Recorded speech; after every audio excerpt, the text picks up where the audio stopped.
નવસારીમાં મોડી રાત્રે આંતરજ્ઞાતિ લગ્ન મુદ્દે માથાકૂટ આંતરજ્ઞાતીય લગ્ન કરનાર પ્રેમી યુગલ પોલીસ સમક્ષ હાજર થતા મામલો ભીચક્યો છે।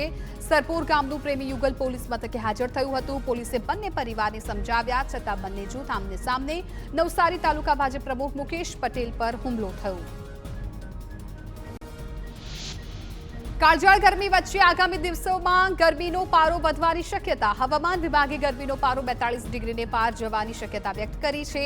3 શહેરોમાં 39 ડિગ્રીથી વધુ તાપમાન નોંધાયું છે। સોમવારે રાજ્યના 6 શહેરોમાં ગરમીનો પારો ઉંચકાઈને 38 ડિગ્રીને પાર રહ્યો છે। સૌથી વધુ ગરમી રાજકોટમાં 39.9 ડિગ્રી, ભુજમાં 39.8 ડિગ્રી, સુરેન્દ્રનગરમાં ગરમીનો પારો વધીને 39.5 ડિગ્રી, વડોદરા અને અમદાવાદમાં 38.6 ડિગ્રી તાપમાન નોંધાયું છે।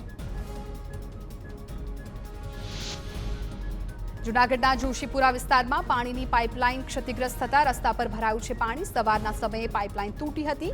પાણીના ફુવારા ઉડતા હોય તેવો વિડીયો સોશિયલ મીડિયા પર વાયરલ થયો હતો।